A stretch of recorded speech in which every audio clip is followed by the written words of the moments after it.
Hey, Mike, how are you? I'm swell, Bob. How's it going out there? Well, apparently we got the memo. We're both wearing red and black, so that That's works. true. That's It's true. Is it, that a bat I see on your chest? it bat. Oh, I see. Cool. It's in the style of what we do in the shadows. Oh, yeah. But I yeah, saw cover to the Elseworlds Batman DC Finest thing, and small reproduction. So I saw a bunch of different Batman emblems on Mhm. various Batman chests. I'm not sure that's what sells the Elseworlds concept, but it makes me think that perhaps Batmite is the only one who got it right. Yeah. Well, I'll give you that. Was this the compact edition in the Elseworld? Yeah, That Oh, I didn't yeah. know they did that. That's nice. I Is don't know. I don't know if it's out. I saw it on oh online somewhere. is that? Um, Do you know is the speeding bullets one in that? I don't know. That is one of my favorite Elseworlds. Really One of my cool. favorites. Cool. Eduardo Barreto, I think, did the art. I know Mark Damatis wrote it. Bretto was one of the absolute best. Yep. I had a decision to make once, a really strange decision that Giordano made me make because Dick could be a very vicious bastard uh, when he wanted to be because it was fun. We had two different proposals for a new Shadow series. The one that we've been doing beforehand wasn't selling very well, and we still had the license, so they wanted to do something better. So my editorial group, I sort of bid it out, come up with ideas, and let's see which one we do. And we had the one from Jerry Jones and Ed, which was brilliant, absolutely right on the money. And then we had one from Todd McFarlane. I don't remember if Todd wrote it or not. I don't think so. And Dick said that if you don't give Todd the book, he'll quit and go to Marvel. Really? And and I believed him, and it turned out to be true. Well, it was true. But it was true. But Ed's book, Ed and Jerry's book, was better, and it much better. Well, in terms of proposals, I mean, who knows how it would have turned out? Right. But of all the different Shadow comics, and there's a lot, and some of them are very good, and some of them are terrific. This is among the best. So Okay. I'm happy with that decision. And when I was at Todd's house a long time ago, he never mentioned it.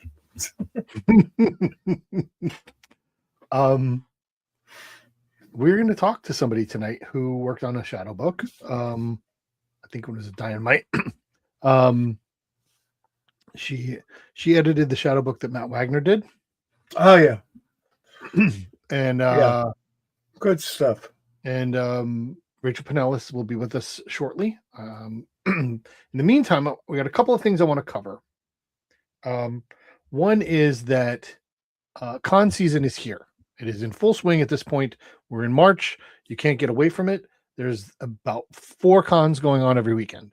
And I want to say something. I saw something online. It made a little bit of a ripple on Blue Sky last week.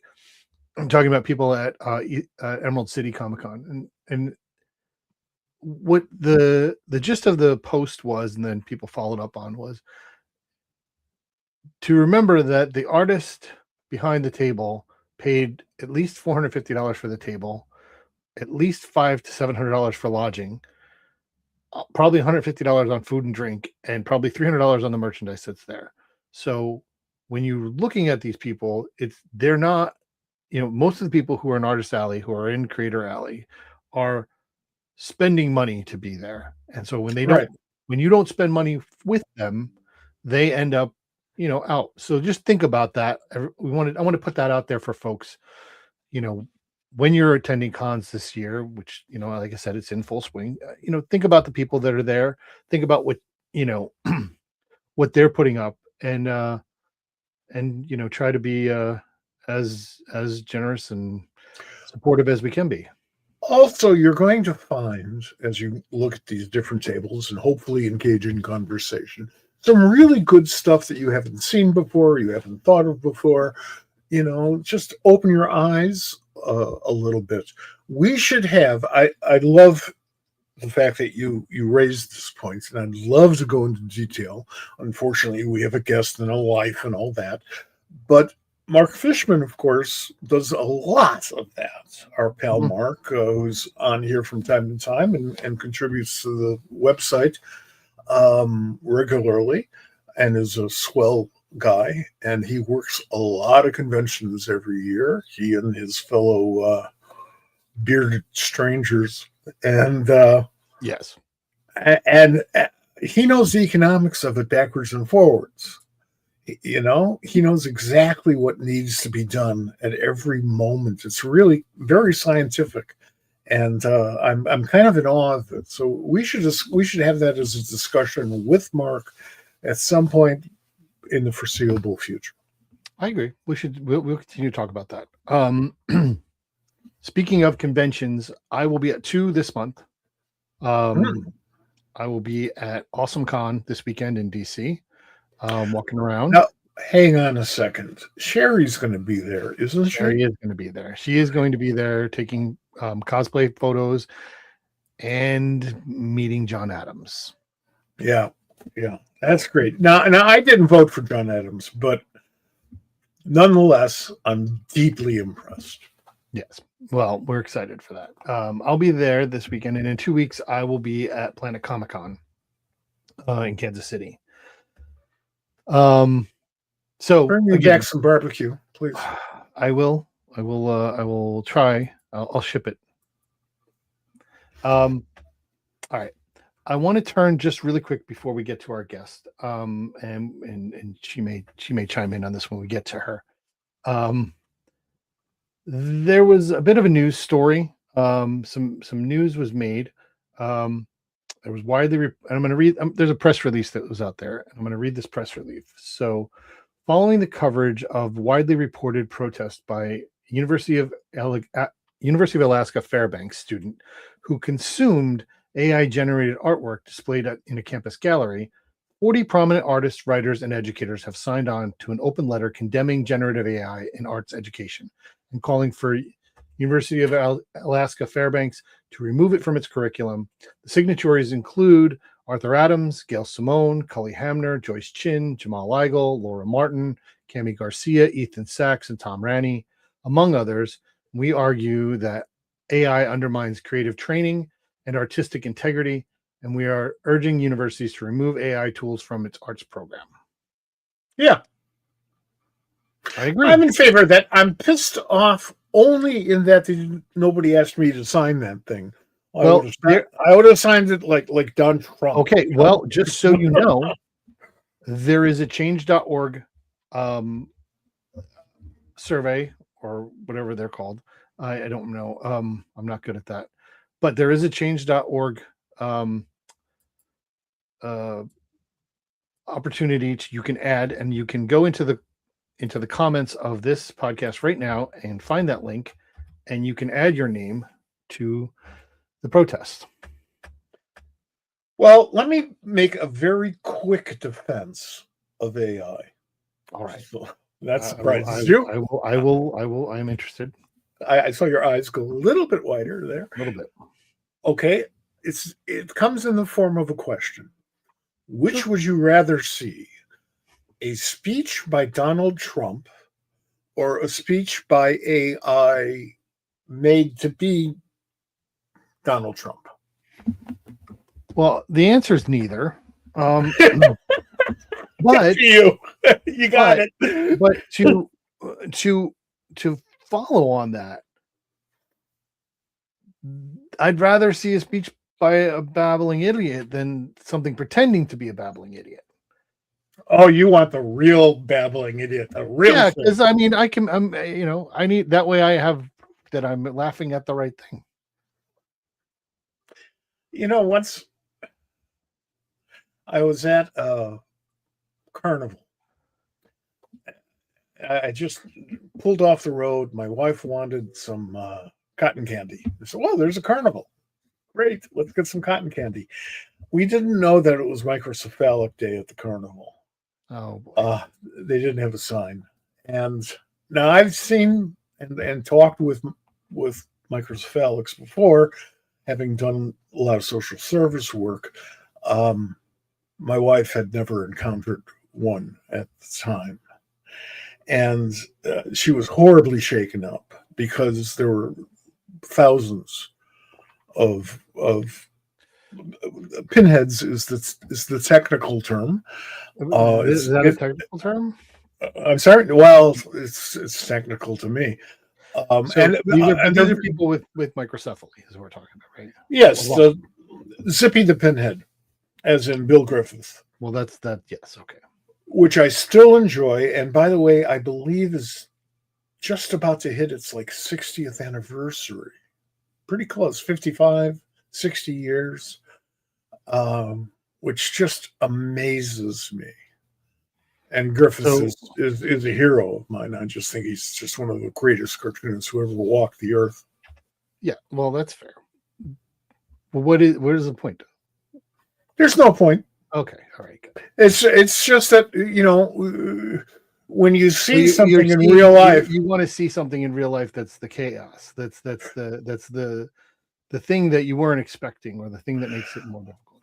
I guess what it means is I'd rather talk to a bunch of microcephalics eating cotton candy than to the president of the United States. Well, I mean, okay, I think that's a fair statement.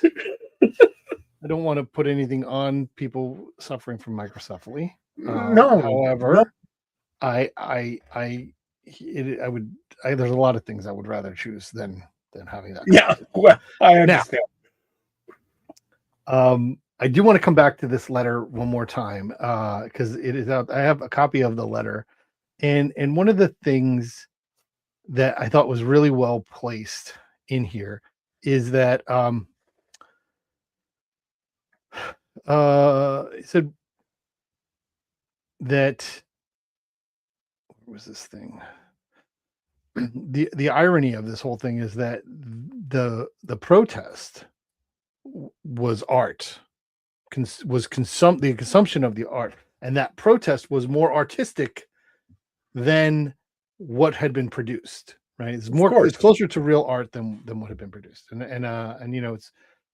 it's something that we amazingly, the conversation about and around AI generated art, AI generated content is an everyday experience for me. Absolutely. My day job for us all.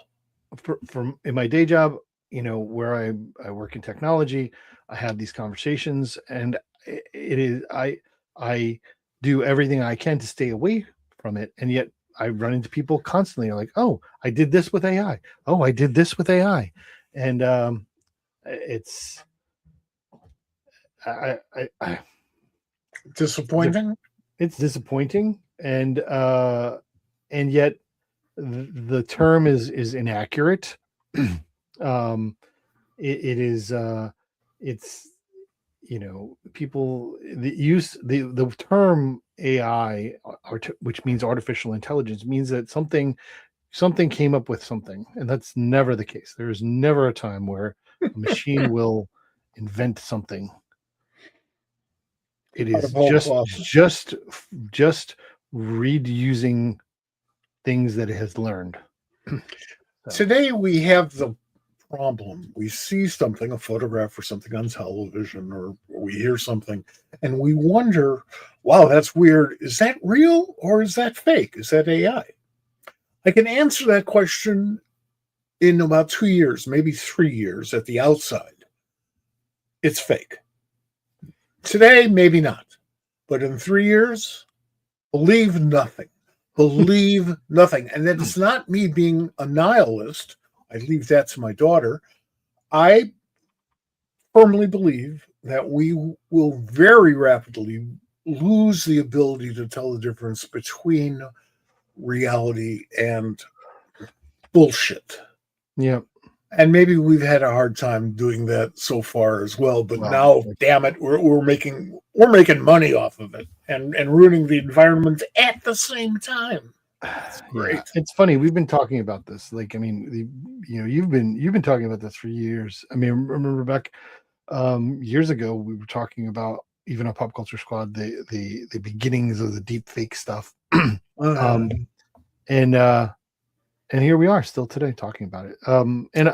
Kudos to Acorn Comics, and our good friend Paul Eza, who's the one who organized this protest letter that was open and sent to the University of Alaska at Fairbanks.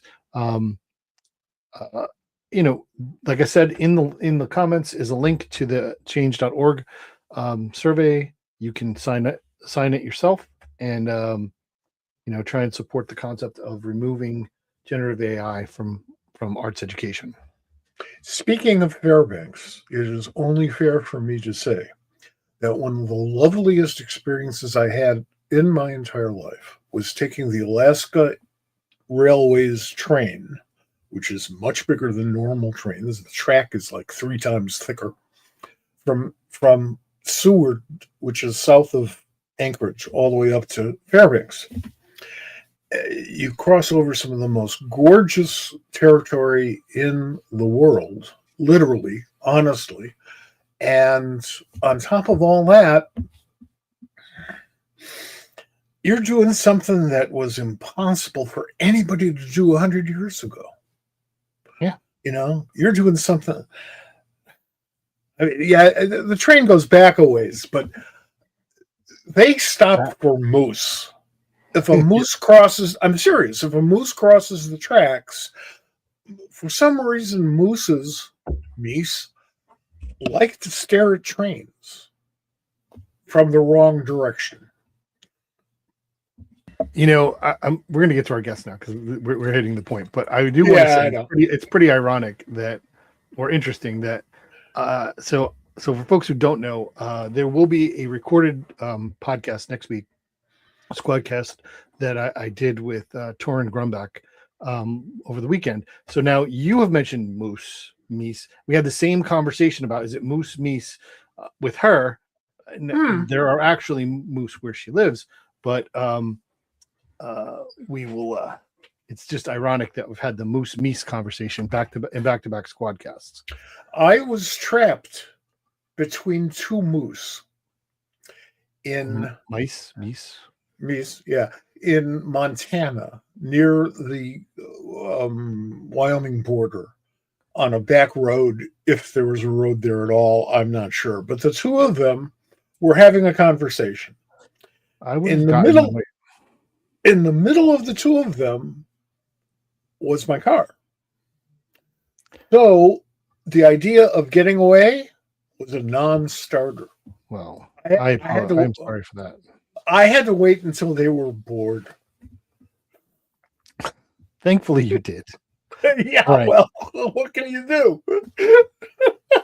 All right. Thanks for everyone for listening to our dialogue here, our opening dialogue, as we like to call it. We are going to bring in our guest, and I am very excited for this. I've been wanting to do this for a while. I encountered our guest for the first time in person at San Diego last year. She was on a panel, and I was immediately, taken with her intelligence and her earnestness, and I cannot wait for everybody else to talk about it. Get your napkins ready. We are going to do some math. Please welcome Rachel Pinnelas.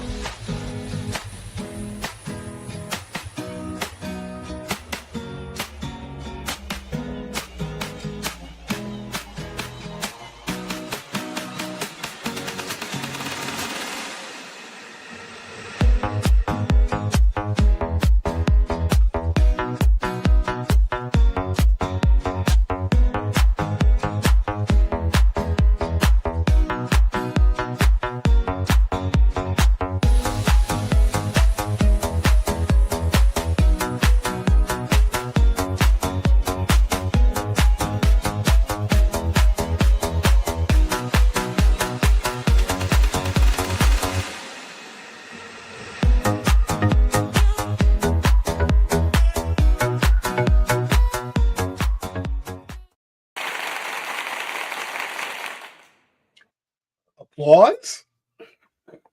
Applause. Hi. I can't hear you. I can't. Your mic is muted. Let's see. You're unmuted. You have to unmute yourself. How about now?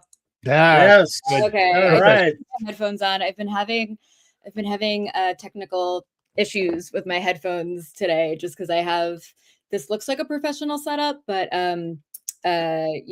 there's multiple devices all around that all have various Bluetooth connectivity. So who knows what these are actually connected to? That's fair. But That's I did hear the moose conversation, so I am curious Uh-huh. what you and Torin ended on, if anything. I think she thinks it's Mies. Mm. I listen. We're probably going to post this next week. I encourage everybody to pay attention and watch it. It's a recorded thing because she's in Norway, so we did it on the weekend. There's a decent discussion of Finnish porn in it, so I'm just That's fascinating. Yes, so there's that. Cool. It's a special order item here. Thank you so much for being here. Oh, so Yeah. Dean has laid in mooses. There we go. Because Dean and I were raised by Rocky and Bullwinkle. Mooses. That's why. I watched a bit of that on Nick at Night when I was a kid, but Bob, you reached out at a very pivot to video time in my life, so thank you.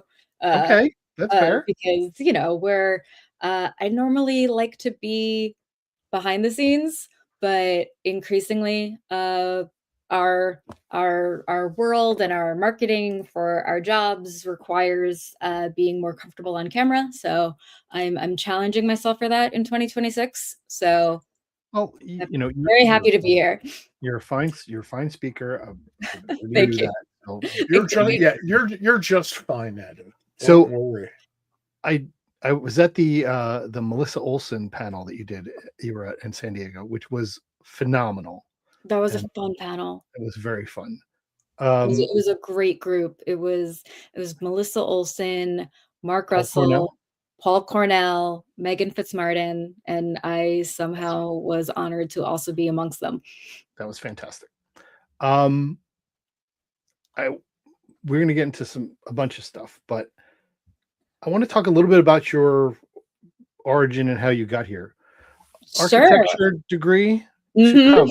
How's that happen? Pretty straightforwardly, actually. The short version is that when I was studying architecture, the path to become a fully licensed architect, the way that one would become a doctor or any other credentialed occupation, there are certain degrees and internships that you have to satisfy, and so you have to be in an accredited program. And so I was originally doing this 5-year BArch degree to put me on that track, and then a couple of years into it, I realized I really love architecture, but occupationally, it's not something that I wanted to do after graduation, especially after I found out that not only do you have to do the 5-year degree, but then there's many, many more years of interning and more tests. And so I was kind of hoping I would do 5 years, take a test, and then be an architect. And turns out that was not the precise process. No. So I switched to the 4-year track, but the curriculum was the same in terms of we're having the opportunity to have an internship. Presumably, we're gonna get an internship at an architecture firm to start getting those real world experiences. And I very purposefully got one at Marvel Comics. And that's fantastic. So you are the second person with an architectural background that I have known in comics. Marshall Rogers being the first. And if you're not aware, I mean, just looking at Marshall's stuff, you go, "Oh, that guy's into architecture."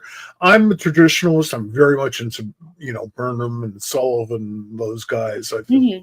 I just love their stuff, and it's like ancient ruins to me. Mhm.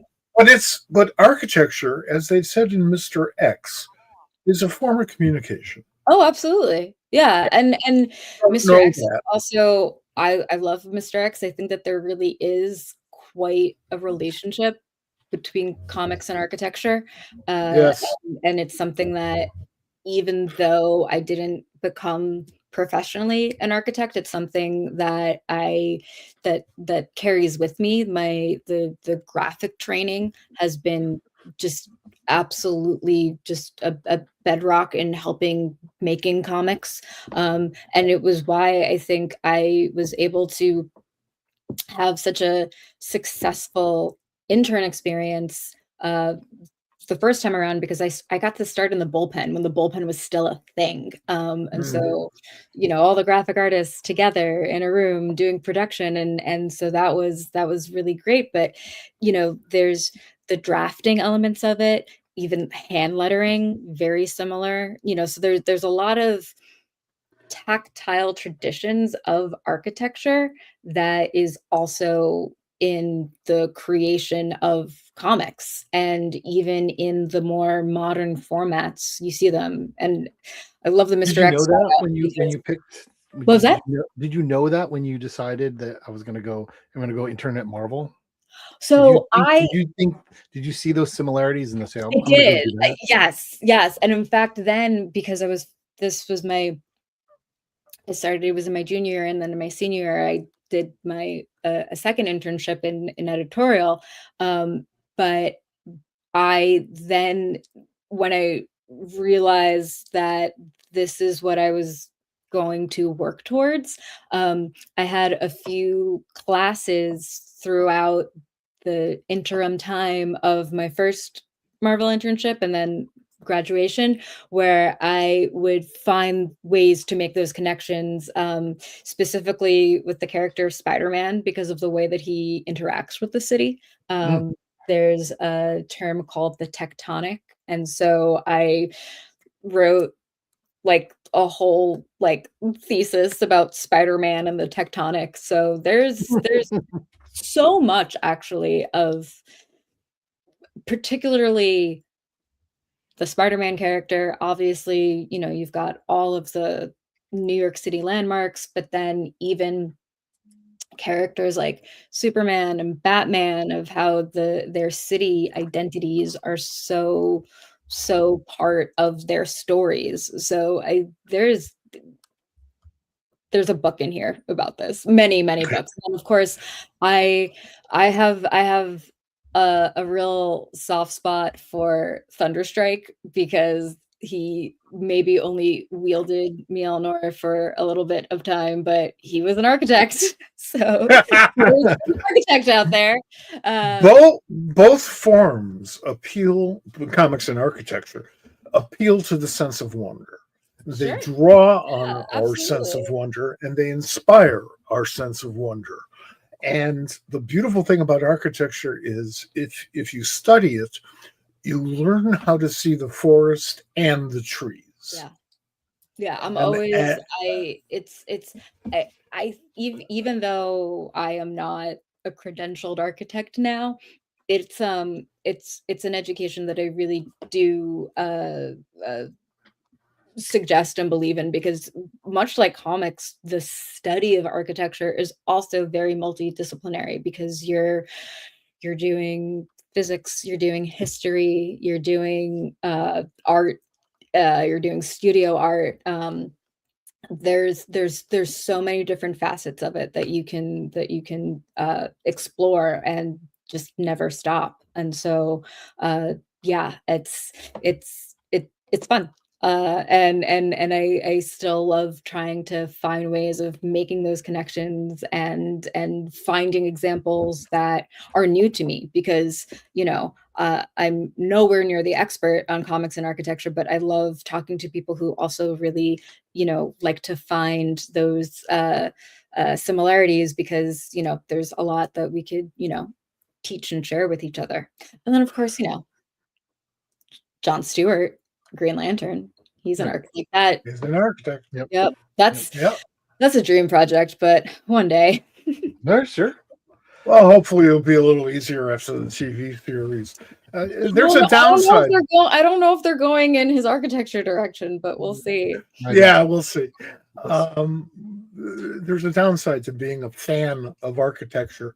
And I'm not talking about the wacky cosplay at the conventions. The downside is that if he weren't dead already, I would destroy Mies van der Rohe. Oh. You get really Star Trek-y about architects, Yeah. It's so what's fascinating is that I'm on the West Coast now, but I grew up on the East Coast and lived in Manhattan for a really long time, and to experience the scale of city architecture in New York and then come to LA where everything is spread out, and then you also have multiple like cultural influences and examples in ways that you would never ever see on the East Coast is I said to one of my best friends who's was in our architecture program together. They stuck with it.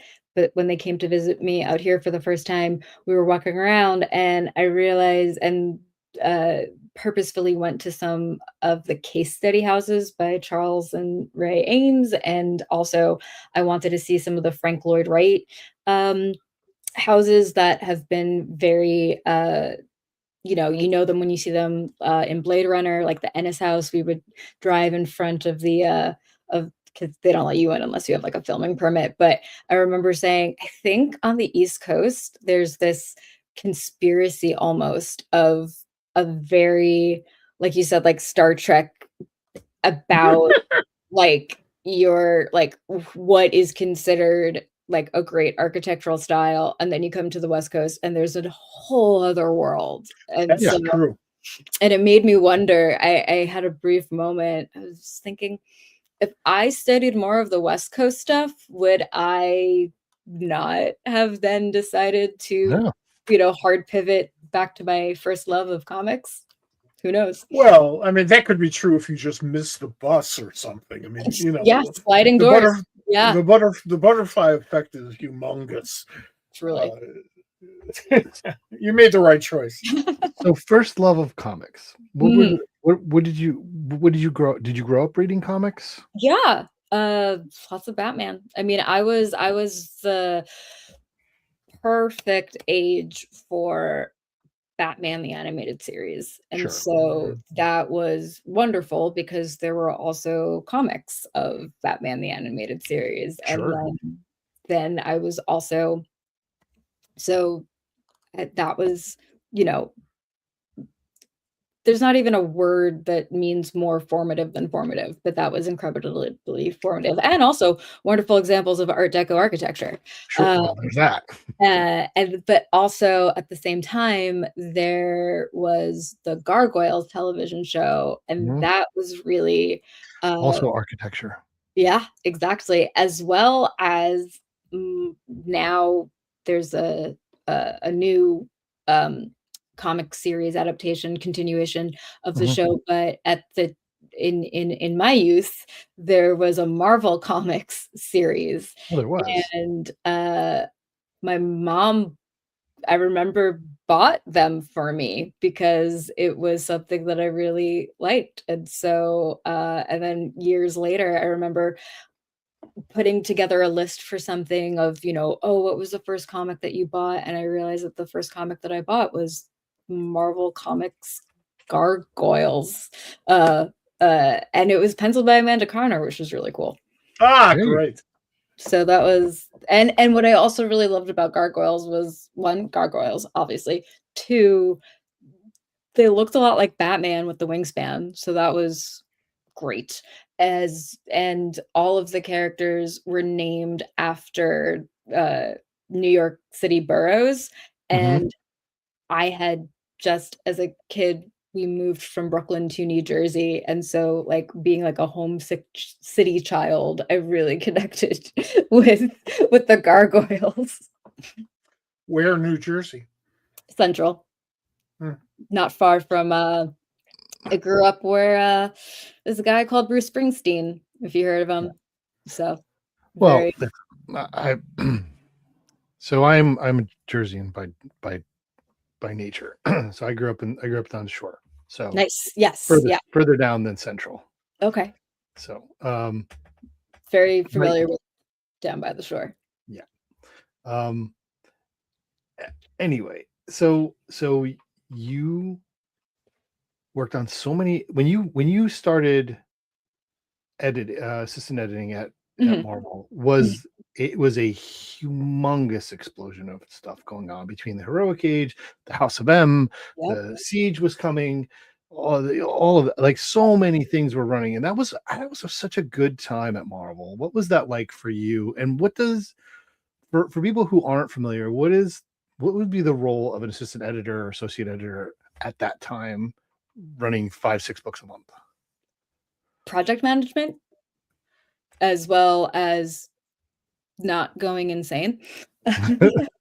But yeah, at the time, as an assistant and an associate, you would be, helping within the senior management of that office, managing schedules, tracking down book assets, communicating with talent, keeping things on the schedule. And, also, this was still an era where artists would send in their art. And so Mhm. you would get Yeah. these wonderful packages and Mhm. then have to scan them in. Sure.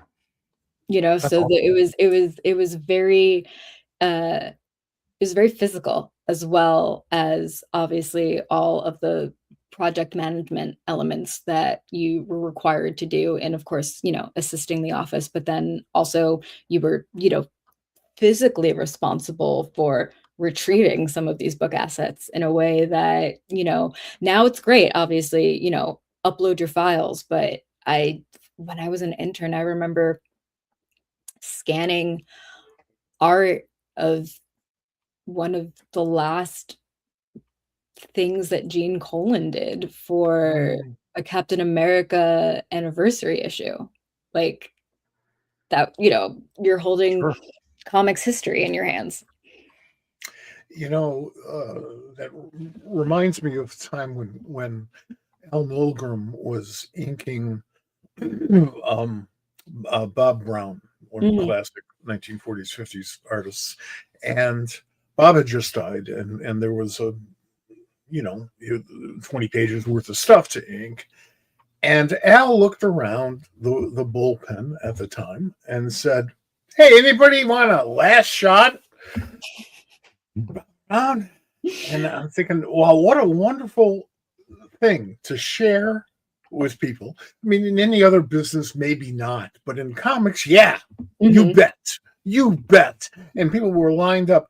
So I was, of course, thinking a lot about Mark Twain and getting fences painted and things like that. But that was such a beautiful move.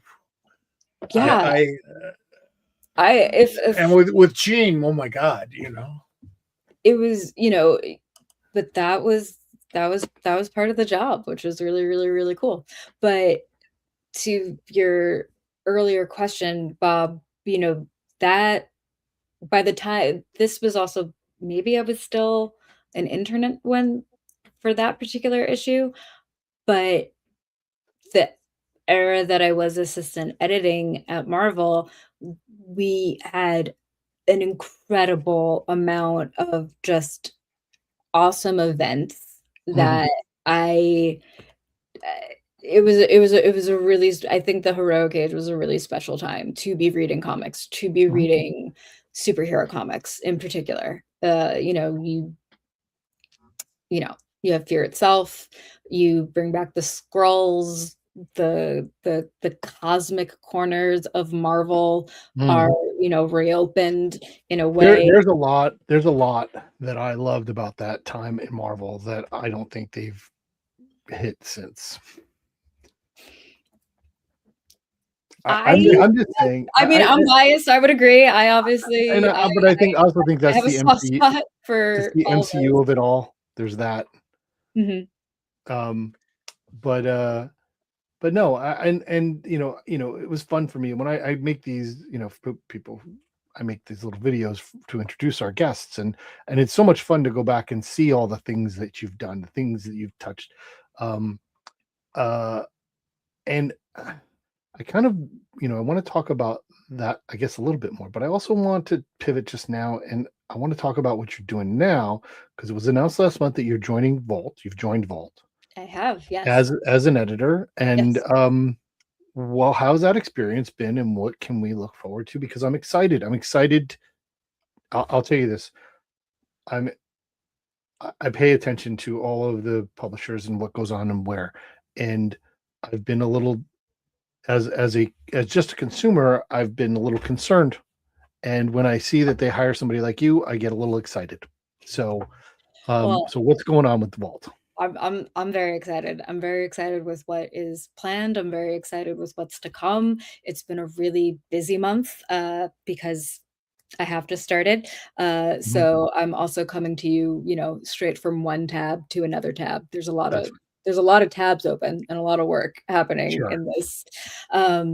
But they've had tremendous success with a lot of really, really, really, really, really exciting book market titles. Mhm, And there's a lot of big plans to re-enter the direct market with that same energy. And so mhm. I'm I don't want to sound obviously like, overly effusive in a way that doesn't seem sincere, but No, I no.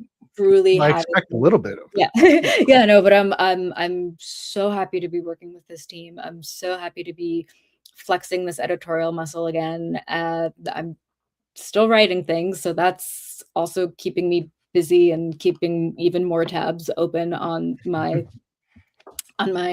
various screens. But I think that there's a lot to look forward to, and Free Comic Book Day is not too far away, and there are two really exciting titles that are going to be offered. So I'm really excited to be part of that, and excited to have those monthly schedules be a very daily part of my life again. I'm interested in that. Vault had been recently so focused on the bookstore market, and that's because the direct sales market went to hell. Okay, So there was a so pandemic and a major distributor filed bankruptcy. Yeah, some stuff's been going on. we're defining major distributor as monopolist, but yes, absolutely. Um, but the idea is real people live on Earth. They don't necessarily live near a comic book store. Mhm. Very few do. Yeah. And even fewer would want to walk into one. For some of them, I mean, that used to be a much bigger problem. They used to be very threatening Mhm. places. The comic book store nearest to me hired a young woman to work there because they wanted to make the place more pleasurable for girls and women. And that was Amanda Connor. And when Amanda turned pro, my daughter got her job. So Wow. I'm Yeah. really fascinated by all. Yeah. Yeah, we haven't said it in a while, but basically the reason that we're here right now is because Amanda Connor went to go and become a superstar. Yeah. I blame Harley Quinn.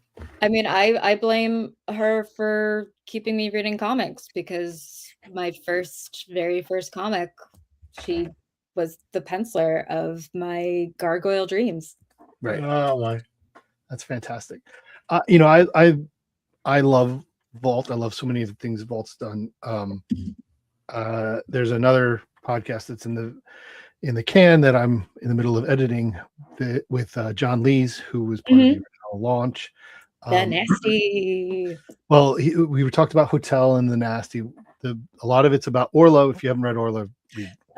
Not yet. Sorry, You I need to just read Orlo. told some air. But That is not a I Vault hear book. wonderful things. Not a Vault book, but you need to read it. But yeah, so like I as I said, the ideas that have come from Vault have been just amazing. I think that they've, a big fan of Barbarian, for all its iterations, the chance, the opportunity to do Money Shot that they've done. It's just been smart, and I'm excited, as I said, to hear that they're returning. I realize I just misspoke earlier, but that's okay. That they're returning to the direct market and that they're investing in good talent. So I'm very excited for that. Me too. Obviously biased, but it's there's a lot of really, really, really, really exciting stuff in store, and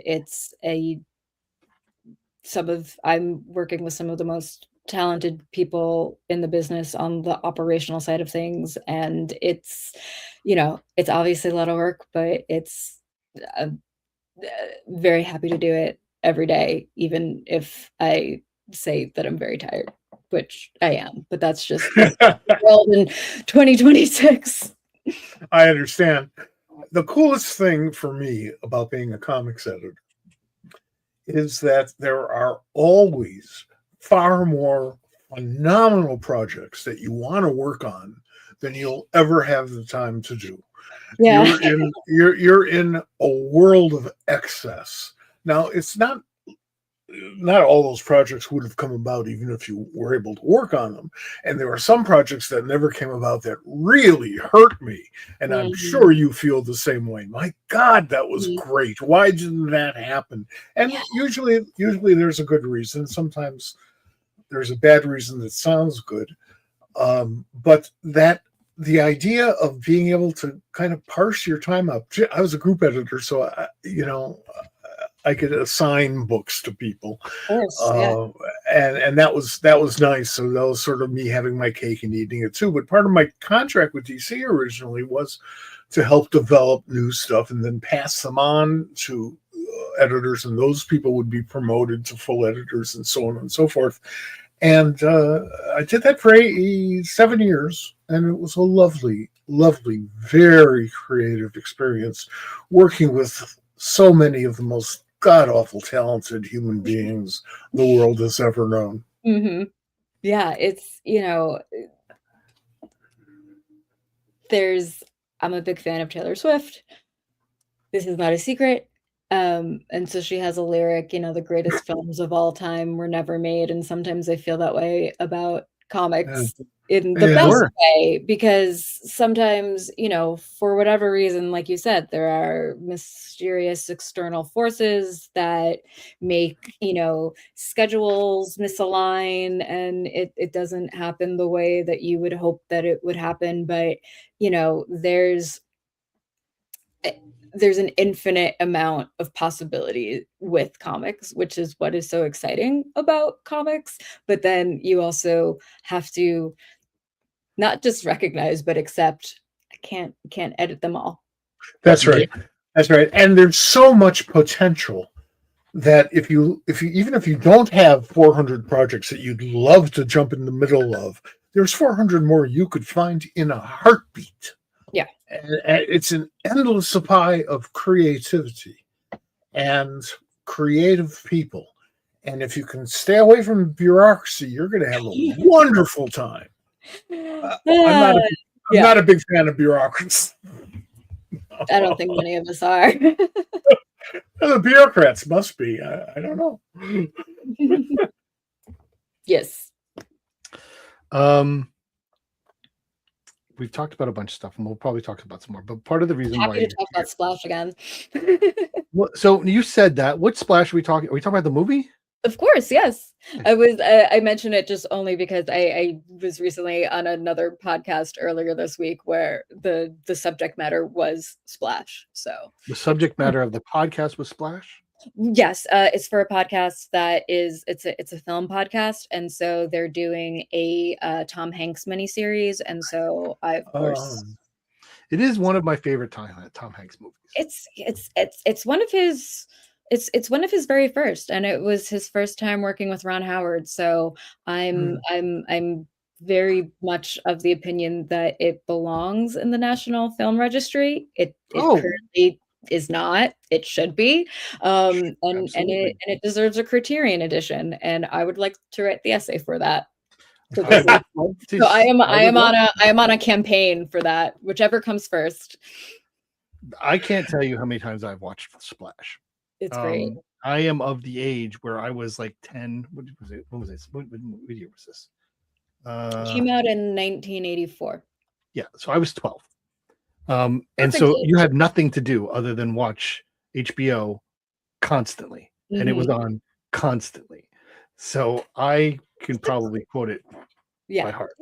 It's phenomenal. It's and it also would work very well as a comic because it's at once grounded, it's a love story, but then this, he's not in love with a human, he's in love with a mermaid. Isn't it? Yeah, perfectly. Yeah. It is well, that's one of my favorite comics.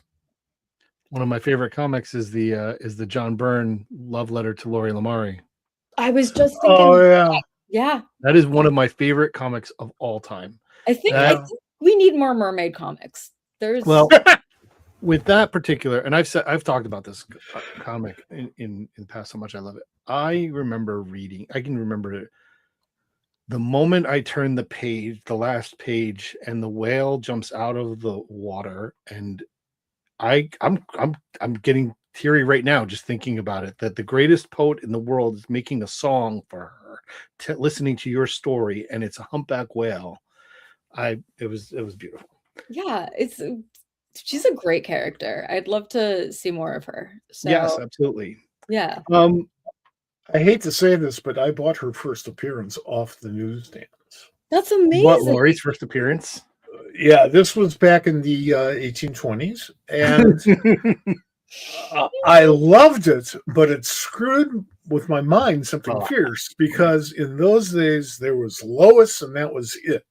They got rid of Lana by maying Clark move to Metropolis. Mm-hmm. Lana's gone. She hadn't been brought back yet.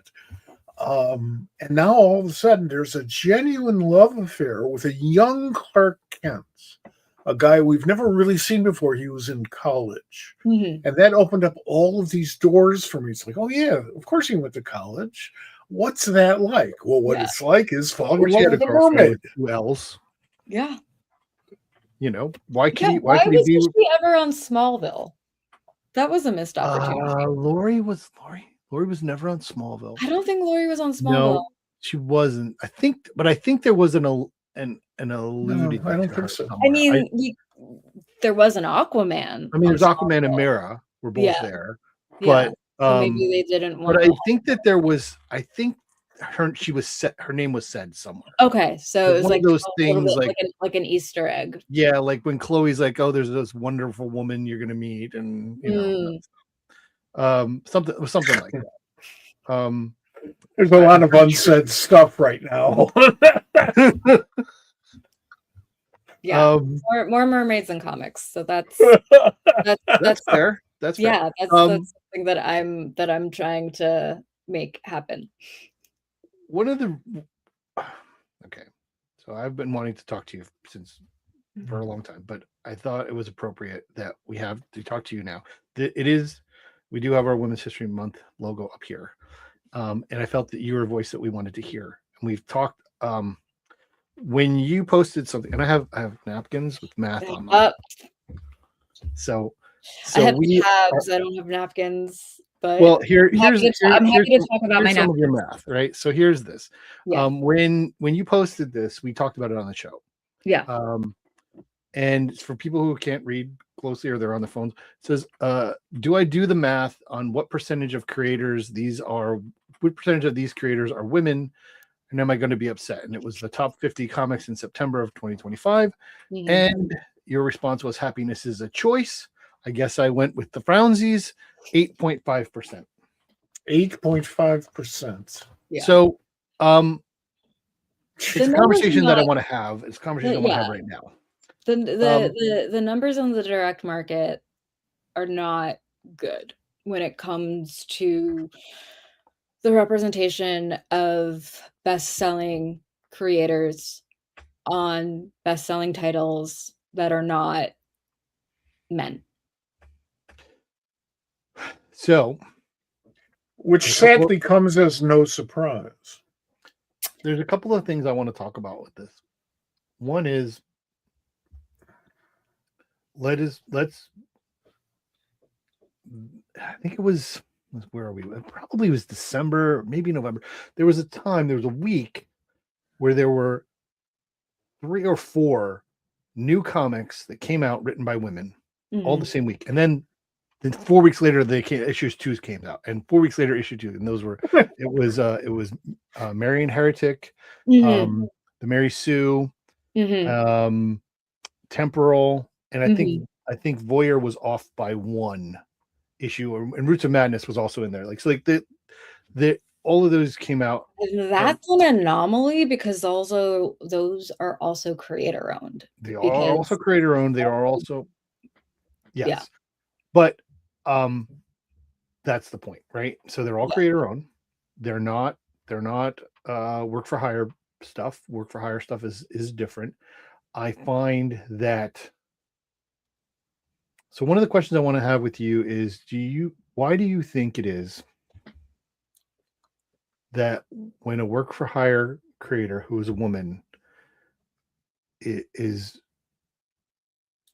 pigeonholed to women characters? It's a really good question. It's Now there are it's a conversation to have. I want your no, opinion.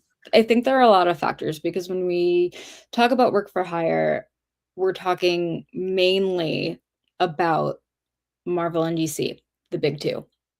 Because There's obviously other licensed stuff from there's other licenses, but rarely do you see those licenses sell enough to make it to the the charts that you see that ICV2 keeps track of. And I know that there are other sales chart initiatives that are happening now around the direct market. And so pretty much outside of Marvel and DC, the only other major licenses that would reach that level are maybe, Skybound with Transformers and G.I. Joe and those properties. I think, unfortunately, part of the reason why this is the trend that we're seeing is unfortunately like the economic impact of the pandemic. I think there was obviously, in order to, I guess, recoup the loss that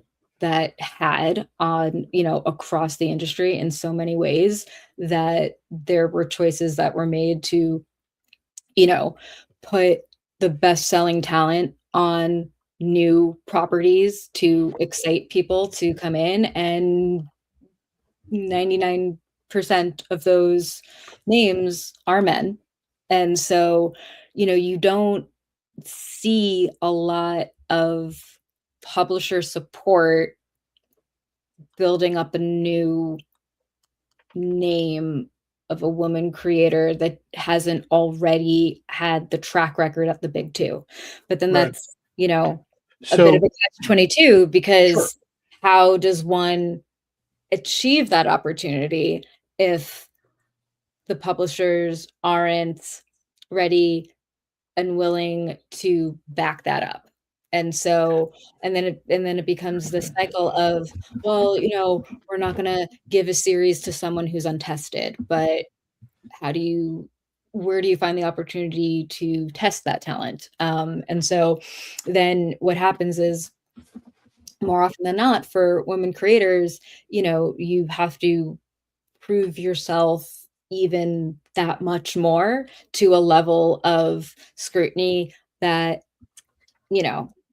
you see this in Hollywood as well, unfortunately. Oh yeah. Yeah. I think there's another reason as well. It's a lesser reason, but it's valid. Publishers, by and large, are chicken shit.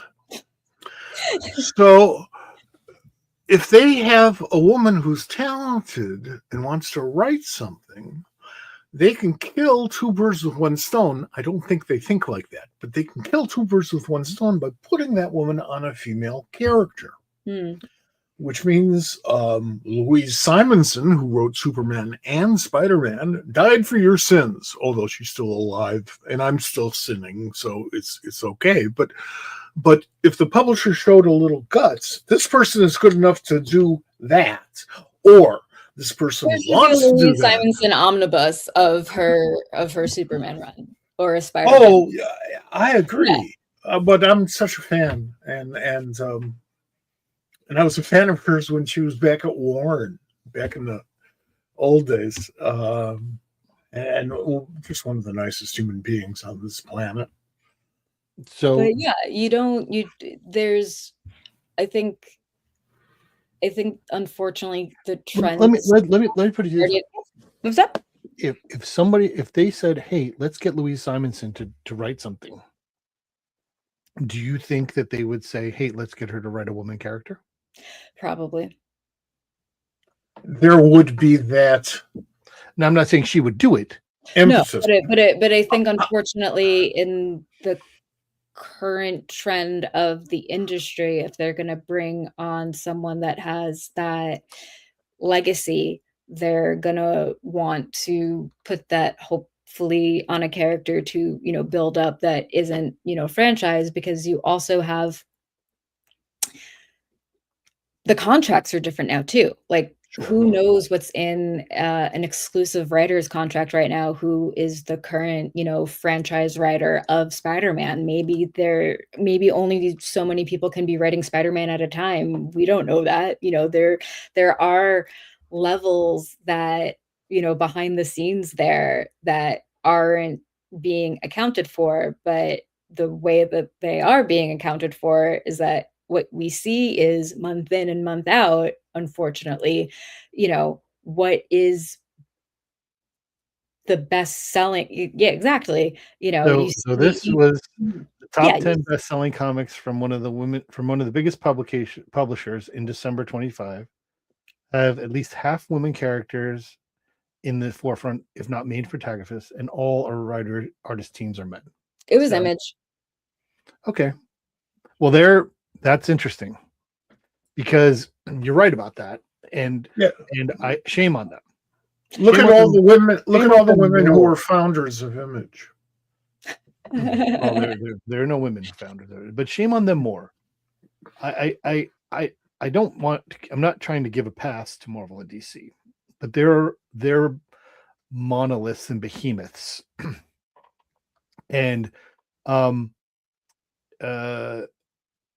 and like I said, we started this conversation talking about this amazing thing of all these women creators who were kind of, all the books were coming out. They were all coming out the same week. So then I went to the store like last month. I'm like, wait a minute, where's Mary Sue? It should be the same time as Marion Heretic. Mm-hmm. And they're like, oh no, it's off now or whatever. But yeah, they were limited series. Well, no, it's just the week of the release. They were all like the same week of release. It was crazy. And just as a programming announcement, we will have 2 of those writers together on the show on March 31st, the last day of Women's History Month. We're going to have the Williams sisters are going to be live on the show. Oh, that's awesome. They're not sisters, but No, but I love that they have the same last name. Yeah, but they're sisters now. they're sisters here. Well, Yes. one of them is my twin, so there's that. Anyway, but like, so there's another question that I want to talk about, and we're getting all over the place. I think it's hard to keep this very specific, but there's a question of opportunity versus availability, and I want you to speak about this, because the people who question us having this conversation will say, well, are there really enough women who want to be in comics to justify, or maybe that's just how, maybe those percentages are just how it works out based on what people want to be. No, So I want your response to that. Yeah, no. There are women that very much want the opportunity, and I think that unfortunately, at a certain level of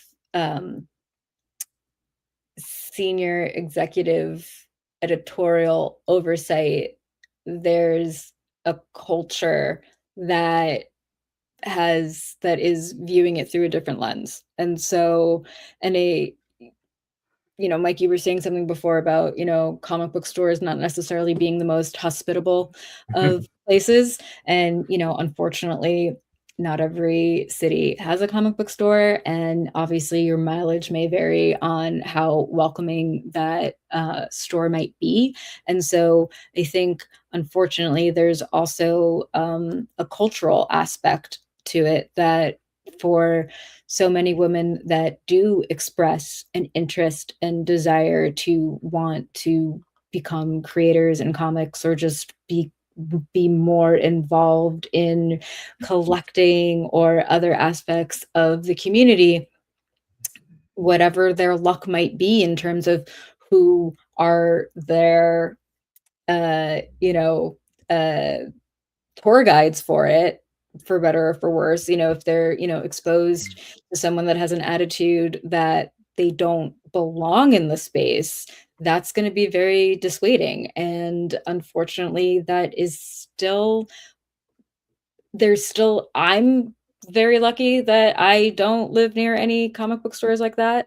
But I unfortunately, that is still an attitude that people express, that people being women and, other marginalized genders, that they're still unfortunately experiencing in these spaces, and they're made to feel like not welcome, and they're made to feel that maybe what is being published in the direct market is not being made for them, because there's not anyone like them making it, and because there's only so many things that publishers are supporting, because they want to, of course, support their bestsellers, because it's a business, understandably.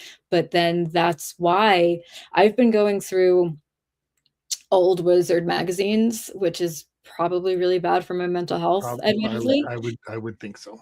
Yeah, but for some research purposes. And so, I'm looking at like their top 10 creators from like 2008. With their mullets and their hairspray. Well, no, but from 2008, and half that list is still half the list now. Yeah.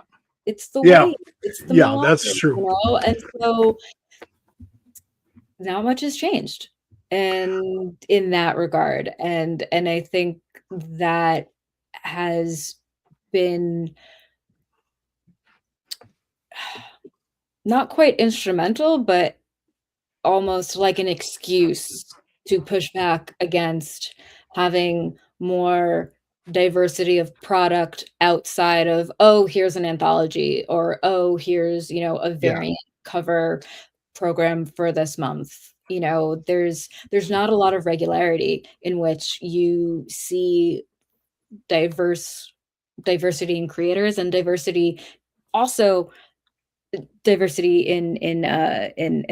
what is being put out. Because another thing that I noticed about revisiting Wizard magazines from 20 years ago is that not only are a lot of the top 10 talent the same that we're still seeing at the big two, but a lot of what is being advertised is very similar. It's like Spider-Man's gonna fight Wolverine. It's their biggest showdown. Yes. Like, Right. I mean, you guys keep fighting. I mean, I think you put your finger on the culprit, on the exact problem. It is a cultural thing. It isn't as much a malicious thing, although it is for some, and it becomes that for some others, which is really ugly. But it's a cultural thing, and it affects most all of the creative media. Yeah. You know, if the whole thing was invented by women and the women still ran it all from the 1920s on, maybe it would be different, although basically I doubt that. It's a cultural thing. Matriarchy. Yeah. But yeah, and it makes me sad as a reader myself that there's only so much that as I get older that I want to recommend to younger readers, getting into the space that aren't like, hey, the 40th anniversary of The Dark Knight is coming up, which is great. Obviously, it's a classic for a reason, but, something that I saw actually a couple of weeks ago just made me sad was that DC put out a video celebrating the new 40th anniversary edition that they'll be putting out. And what's Lynn Varney was the colorist on that. And then of course you have Carrie Kelly, who was, a groundbreaking character at the time. And this video that was, celebrating the comic, the only creators that they showed to interview to talk about the impact of it, they were all men. So and it's that's interesting. It's a good, where is good Carrie point. Kelly? There I haven't are seen her. like there are It's the 40th that. anniversary of The Dark Knight. Why There are don't we reasons for have more that. Carrie? Yes, more Carrie would be fine. More Carrie, more mermaids. Yeah. Um, This is these and I know that women would want to read more comics that are made for them. it's But interesting. Why not? Why not celebrate? Hey, the first female Robin is in this book. Women's History Month. Right. But I'm not in the marketing department of DC right now, so I did. And that's a good point. It might be AI. I don't know. Well, I don't know what's going on there. AI is bad. I caught a bit of your conversation earlier about that. So I agree that it was art, the student that ate Yes. the generative AI. So that was performance art. Right. But if he was antagonizing his fellow student, like that's not good. That's kind of bullying. So if he just did a piece where he just ate any other generative forms, I applaud that as a performance piece. But yes, maybe maybe don't do that to your classmate. And I'm sorry for the professor that had to untangle that incident. There is, as I said, thank you for bringing that up. We in the press release and in the letter that was sent, there is an acknowledgement that his performance was, while it was art, it's not supported necessarily because he has taken, my understanding is he's taken responsibility for his actions, and so there's that as well. But yes, thank you for that.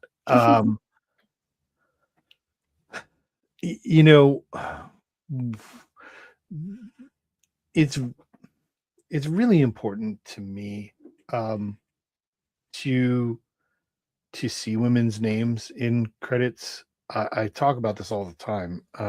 I remember very, very distinctively. I was probably like 11, 12. I think I was 11. When ElfQuest was being reprinted in the Epic label, and I opened it up. I got the first issue off the shelf, and I'm like, oh, this was written and drawn by a woman and some guy on the side, but this was written and drawn by a woman, and I thought that was the coolest thing ever. And I'm like, oh man. And at the time I was the only male in a house of 6 women. So it was That's um, amazing. it's important to me, and it's been important to me, and it's been, women's place in comics has been something that has been talked about for, we've been talking about it forever, but it's become more of a topic for the past 25 years or so, where I'm talking about it. I'm trying to give people like you an opportunity to talk and to say what you feel. Is there, to go back to what we mentioned earlier about the assignments that are given to women creators, and I'm going to bring Torrin back into this. We mentioned Torrin Love Grumback. Torrin. So Torrin Grumback was essentially kind of brought into the world by some male creators who are still very powerful male creators, kind of brought onto their books, and then given opportunity at Marvel to write Venom and Carnage and Thor, and then DC hires her to do Catwoman. Well, what we really need in this business, and I hate to sound tokenistic here, but I'm a militant egalitarian. What we need is a publishing company, a comic book publishing company, owned and financed and employing women. Not on an exclusionary basis, but on a, hey, we can do this basis. Well, I would love to see that, but I would also love to see, a woman creator on a flagship DC title. Yeah, that isn't Wonder Woman or Catwoman. And I love those characters, and I love me too, those creators, but I think it also might come down to, who knows in terms of right now what contracts look like when it comes to, you've got the new movies coming out, Sure. how many times can this character show up in this book, if this person has this exclusive, I can't speak to that, but it does endlessly frustrate me. And what I love about Torrin is that, yeah, she's writing at Marvel, some of the most masculine characters, in the sense that, these are very muscly monsters, particularly when it comes to Venom, right? And Carnage. But at for at DC, it's been a while since we've had a main Batman writer that wasn't a man, and that What do you mean it's been a while since? Whenever there was. I get Devin Grayson, but I guess that was just Nightwing. That was Nightwing. Yeah. And I think that deserves a note. Yeah, that deserves a note. Yeah. It is. But Becky was one of the first women to ever write Batman and get credited as writing Batman, which that's ridiculous. Yeah, so there's the track record on some of these flagship titles is not good in that regard. And so I think, maybe the thinking there was that obviously at Marvel the sales were really strong on those titles, and so let's see if there's some give that juice to this to the Catwoman title that hasn't necessarily had that in a moment, to raise the profile there. But it would be cool to see the way that Tom King writes everyone and everything to see Torrin to that do. Yeah, right. Absolutely. In DC's defense, which is not a phrase that comes out of my mouth all that often, they have no idea. I love DC. I love DC. I love DC. It's a matter of defending. A tremendous amount of dream projects that they called me right now. I would do anything in an instant. Almost anything. When I was a small child, my sister read me for certain DC comics. Yeah. Why? Well, because there was DC and there was Archie and not much else. And that was it. But the folks working at DC for the last, let's say 40 years, really haven't known what the rules are, because ownership keeps on changing. It's a very political environment. They all seem to pass along the really ugly politics from way back in the Warner Communications days, and they've had 4 owners since then, and maybe another one tomorrow. Who the hell knows? Mm-hmm. And if you don't know, you have to know what you can get away with in order to learn how to get away with more stuff. I mean, this is how I've lived my life. I think what you said about the ownership changing has been, unfortunately, a really major impact for a lot of short-term decision making, for long-term planning on some of the line forecasting for the comics, because so I was at DC for a few years myself, and it was, I don't remember who our owners ultimately were. maybe AOL, and then it was New 52. Was it AOL? Right. So it was right. It was you have to go look at old movies. Right. I was there from at the end of New 52 through Rebirth. Yeah. Rebirth came after New 52. Yeah. Well, through Convergence, because Convergence was led to Rebirth. Yeah. Right. Because Convergence was the event that was created to accommate the cross-country move from the New York office to California that's how that came to be. So I think that's common knowledge. I hope I didn't. I love that new. Okay, that makes all the sense in the world too. But I've known about the that. Genesis of that event was to, have something that would be able to, wrap itself around the line, so that while there was all this different, staggering in terms of closing out the New York office, that it would be able to, kind of flow into consistency, because obviously that was a concern of you're taking apart an office, an institution that had been in New York for almost 80 years, and building it back up on the West Coast. Did you move with that? No, but I am in California now. Yeah. So,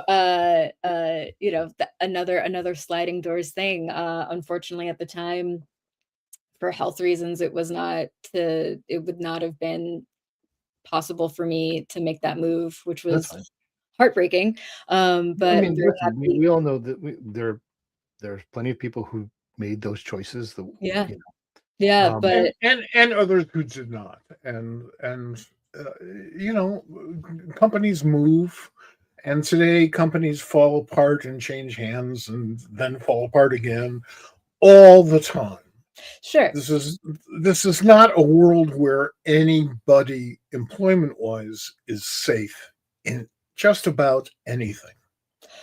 Not to be too cynical. I mean, I relate to like skittish woodland creatures, so I I never That feel safe. Like, that my explains nervous Chip. system, I never feel safe. That explains Chip. Yeah. Yeah. That's wonderful. So, yeah, I feel like a raccoon a lot of the time. But so that yes, that was the convergence event. But to your point before, I think because of with DC in particular, over the last few decades, there have been all of these major uh like corporate level disruptions that there's ultimately is going to impact what happens in a division that is going to have to answer to whatever the new change is going to be. And so that means that often, because making comics takes a long time, it takes a long time to write them, to draw them, to get them printed, to get them sent to the stores from the printers. So many things can go wrong at so many different stages of making a comic that it's when you are trying to manage that and also trying to manage, as John Oliver would call it, business daddy. That's it's like, what are new business daddy's rules? I don't know, but I know that I still have to get this to the printer on this date because that is still happening. And so that has been something that I I don't think I know has been a tremendous impact across the highest level of comics publishing for quite a long time now. And so it's kind of a miracle when something can be consistent, because what often is happening behind the scenes is anything but. Sure. Oh God, yes. I started out at GC a couple of years before Federal Express was invented. Federal Express, next to Navy computers, maybe, but was the thing that changed the comics business. Right, yeah, The, 'cause the sending the art. fastest. Mhm. Somebody say, "Yeah, I got it right here. I'll mail it to you." And you go, FedEx it. Well, yeah, here's our account number. Just FedEx it. We'll have it tomorrow. Well, I can't get out today. Yeah. It's a whole different world. It wasn't a better world. But one big name writer who's no longer with us, and I won't out him now, used to backdate his FedEx invoices. That's That amazing. was sweet. It was so Yeah, sweet. yeah. Like, "Thanks for trying. Okay. I see what you're doing. That's cute." Right. Yeah. But, You yeah, know, it's, there's another factor that we need to talk about, and it's not only are we struggling with representation on books, but we're also struggling with getting that representation in front of people. mhm. One of the things I do my own napkin math, and I'm like, how many women are being invited to this con? Yeah. 8%. Mm. There are more than 8% of women out there making comics. Let's get some women on the Yeah. show floor, and then they'll get a following, and then the people will say, "Hey, I want this woman to come and write Yeah. and draw my comic." And that's Also, part of the it. convention organizers might get some more women going through the turnstile. It's another Yeah. Just maybe. Go figure. Well, that is also a really, really important factor as well, because conventions are so expensive nowadays too. And Sure. so, for creators, unless you're getting invited, and the convention organizers, of course, they're That's my point. right, right. They're, They need but to be invited. they need to be invited, but unfortunately, some of the convention organizers, they're thinking, understandably, well, we want to invite people that have a certain high profile that will bring in attendees, but we're back to our initial problem. I don't want to call it a problem, but It's a problem. that's part of it too. There's only so many headlining names that are not men that are being treated as guests and being invited to these conventions, because otherwise it's an enormous expense. Travel, lodging, We talked about that inventory. before you came in. We were Yeah. actually talking about there was a thing on Blue Sky that where they were listing like all the things from the Yeah. East Coast, from Emerald City, and it's a point we made. And you know, I mentioned I'm going to AwesomeCon. Now AwesomeCon's comics invitees is a small bunch to begin with, but I Mhm. think the only person who's making comics at one of the top 4 or 5 publishers is Sarah Meyer. Mm. Is the only woman listed. Really? Pretty sure. You got to try to do that. You can't just Well, there's a very small guest list, and there's a lot of the show has become very much, but I'll be at Planet in a couple of weeks, and there's a very small amount of women on that list as well. I think I can think of 3 women off the top of my head that I know are going to be there. Megan Levins is going to be there, and Willow is going to be there, and Leia is going to be there. I hope they were invited. I'm sure they were. I hope, yeah. Megan, I'm not sure because Megan lives in Kansas City. Okay, so great. If it's a local show to you, then that's Right. That's great. And unfortunately, similar to problems in terms of access to comic book stores, not every city has one, and not every city is going to have a comic convention. And so, there's so many barriers to entry, and Sure. and I think, unfortunately, for editors at a certain level, they might understand that intellectually, but there might be an attitude, well, find a workaround. And, there's only, you have to, work twice as hard and be twice as clever to, figure out, well, I don't want to necessarily travel alone to a strange city, or a to, strange country, or right. So there are these barriers of entry that it's much easier and physically safer Yes. for men to navigate these opportunities than it is for someone who is not a man. And that is something that is not very well acknowledged when it comes to certain convention planning.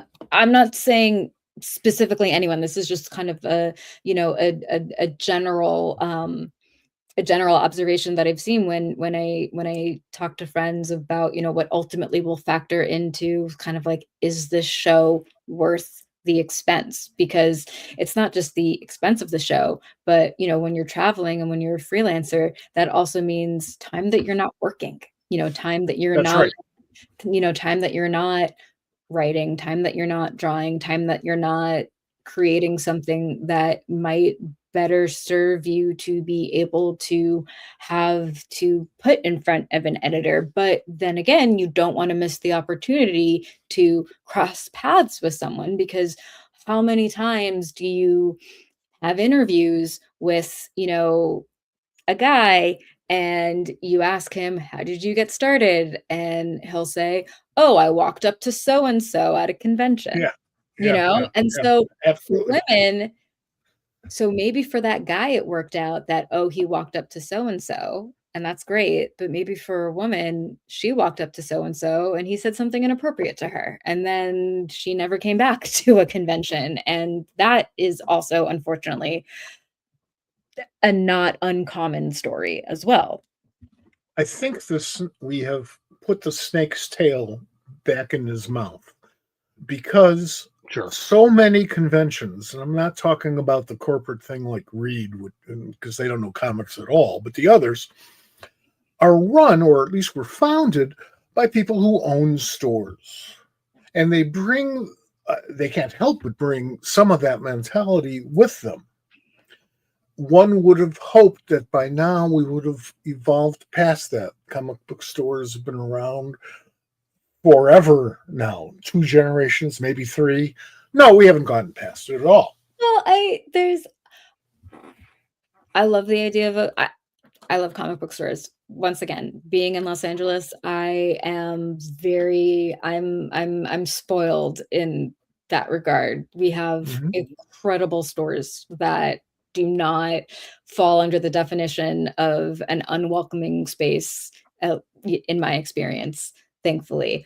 But I really believe in making community, and so it's frustrating to see, to your point, that some of the culture of smaller shows, if they're being originated by stores that are not as welcoming to non-men, that is going to be something that pervades the culture of the experience. And that's really hard.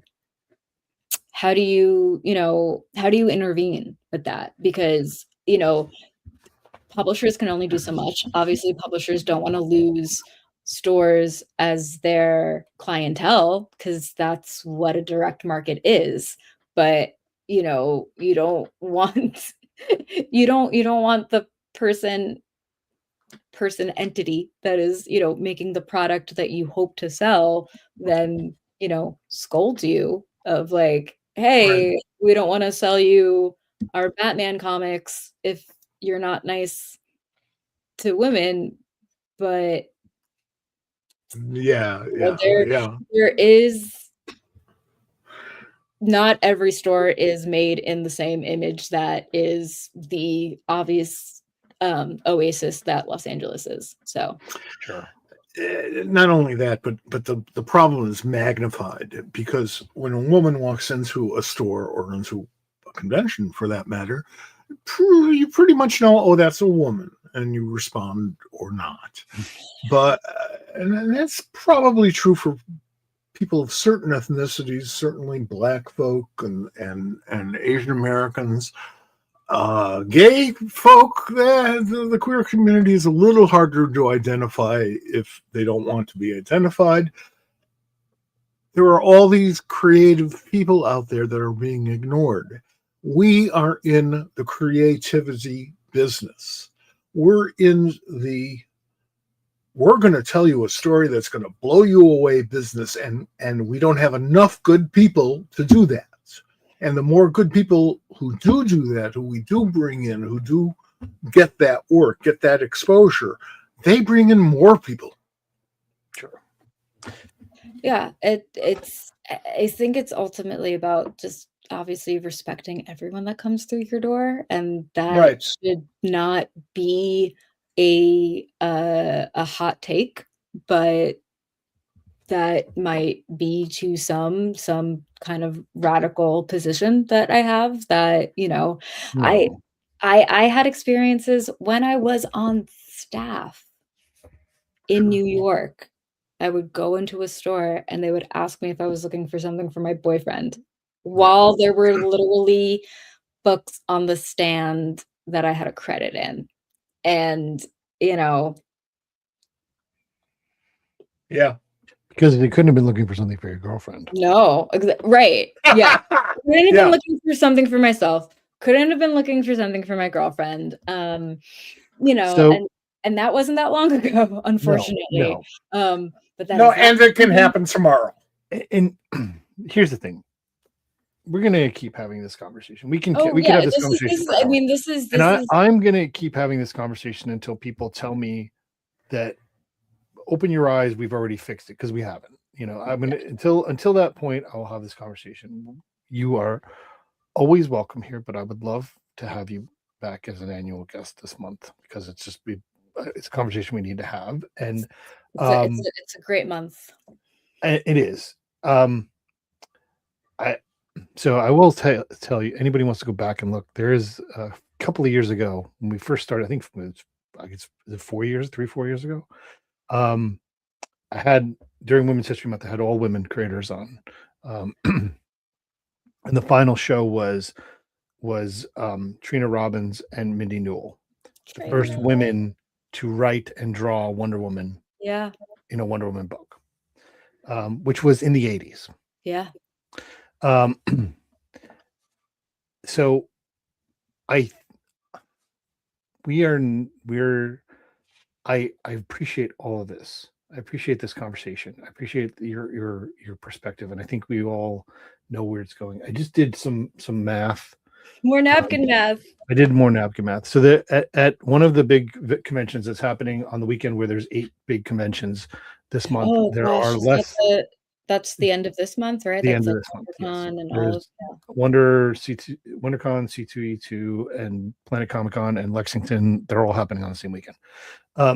But at one of them, there is less than 10% of the announced creators on the guest list on the website are women. Can't tell at WonderCon because they don't put who's coming. I know. They're like the worst websites.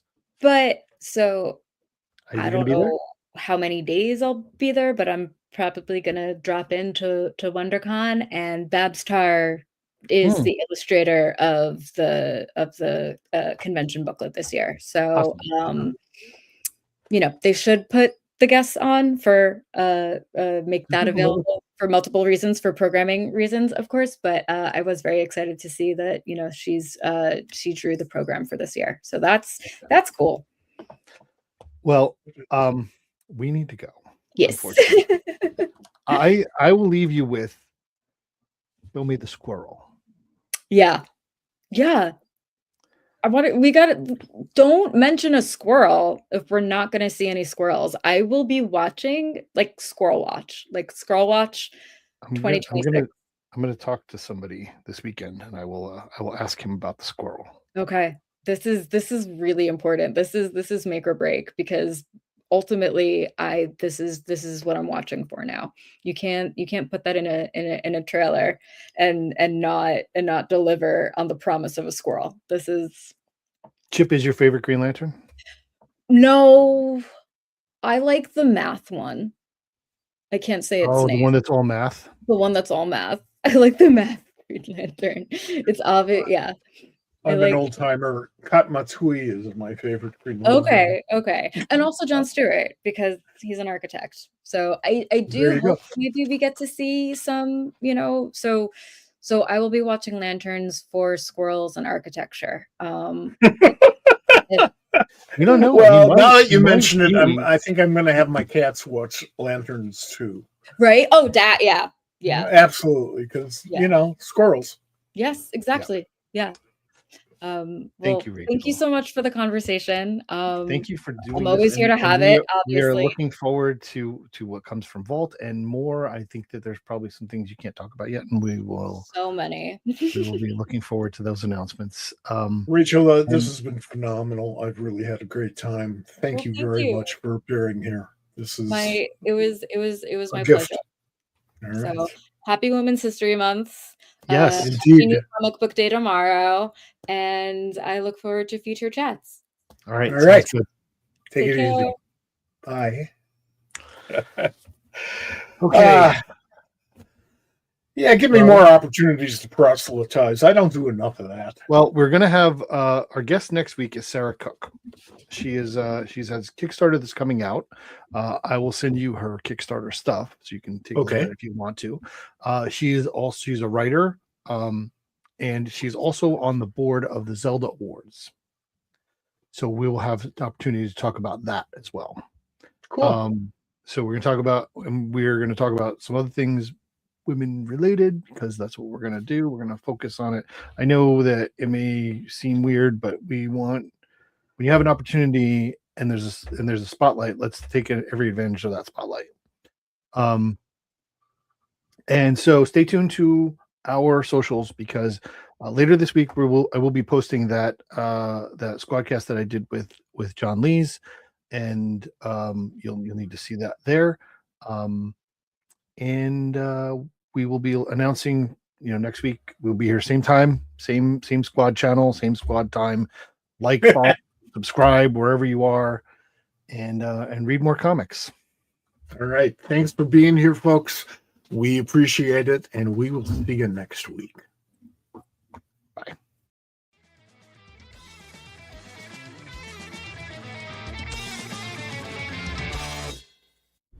This has been a production of the Pop Culture Squad Network.